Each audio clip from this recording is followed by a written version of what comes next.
Mesdames et messieurs, vous me permettrez, avant de commencer, d'avoir une pensée pieuse pour un syndicaliste hors pair, un combattant infatigable à cause des travailleurs. Il s'agit du docteur Ibrahim Fofana qui nous a été arraché à la fleur de l'âge.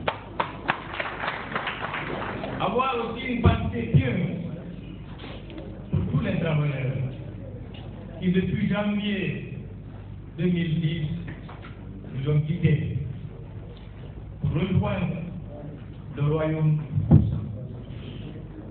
Avoir aussi une pensée pour ceux qui sont tombés au stade du 26 septembre. Le 26 septembre 2009. À tous ces gens-là, nous demandons au Tout-Puissant de leur accorder le paradis. Et nous souhaitons que chacun de nous, dans cette prière, les associe. Et je vous prie, pour tous ces hommes et ces femmes qui sont tombés, de bien vouloir accepter d'observer une minute de silence à leur mémoire.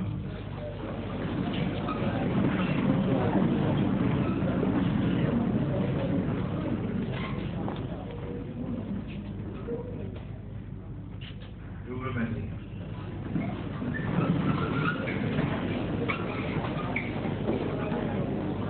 Il est incontestable que depuis quelques années, notre pays a connu beaucoup de soubresauts.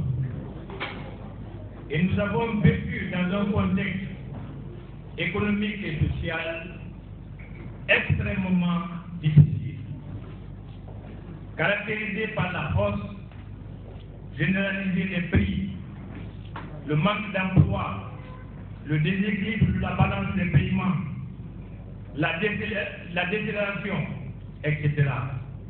Tout cela a affecté de manière remarquable la vie des travailleurs du système bancaire. Aujourd'hui, chacun le sait, nous vivons dans une précarité qui ne se trouve nulle part. Nous sommes mal payés. Mais nous avons hautement apprécié le discours du président de la République, le professeur Alpha Condé, qui s'est engagé pour lutter contre la corruption, pour lutter contre le détournement des deniers publics, à améliorer substantiellement les conditions de vie des travailleurs guinéens en général, des militaires et des travailleurs du système bancaire. Car, Dr Fofana l'a toujours rappelé, historiquement, le métier de banquier était pratiqué dans les temples, devant Dieu lui-même. Donc le banquier doit avoir un niveau de vie exemplaire dans la société.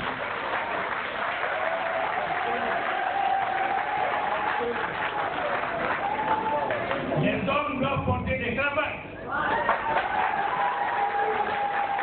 Ils doivent manger décemment.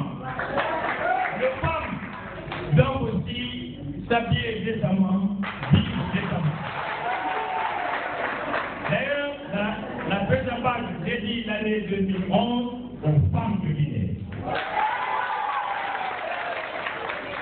Je voudrais ici, à cette tribune, rappeler nos patrons, les directeurs des banques, les directeurs de la Banque centrale, monsieur le gouverneur, la philosophie de la FEDEPAC. La FEDEPAC est un syndicat responsable qui a pour philosophie le dialogue, un dialogue constructif, orienté vers l'amélioration des conditions de vie des travailleurs.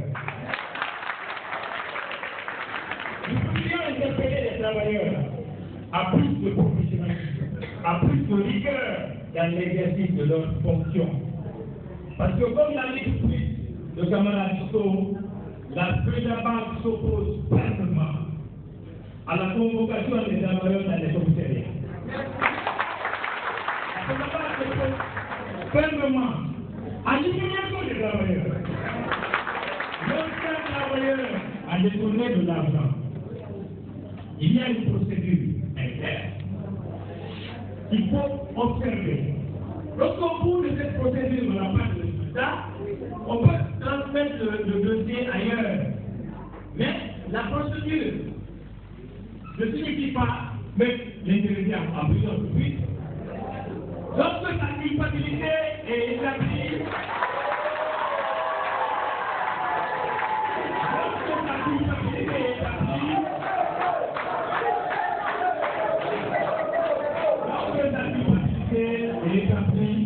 la FENABAC ne s'y opposera pas. Mais la FENABAC s'opposera avec la dernière énergie à toute torture des travailleurs. Nous allons nous opposer aux décisions de justice non formées et qui épargnent nos sociétés. Nous n'accepterons plus les conductements. Nous allons défendre voyamment nos structures. Oui ou non? Oui. Nous allons travailler de manière professionnelle. Oui ou non? Oui. Alors, la FENABAC vous rassure de la défense. Nous avons toujours appelé de tous nos cœurs. S'il vous plaît, nous avons toujours appelé de tous nos cœurs. En Guinée, la démocratie. Nous avons la démocratie. Nous avons appelé de tous nos cœurs un État fort qui nous permet d'exercer nos droits. Nous avons aujourd'hui un État fort. Alors, camarades travailleurs, je vous demande de travailler très bien. Vous avez des militaires derrière nous. Messieurs le gouverneur, vice-gouverneur, mesdames et messieurs, je voudrais, au nom des travailleurs du système bancaire, des microfinances et des assurances, vous adresser nos vœux sincères de réussite, de prospérité, de santé et de longévité. Puisse Dieu, le Tout-Puissant, apporter la paix et la quiétude dans nos entreprises.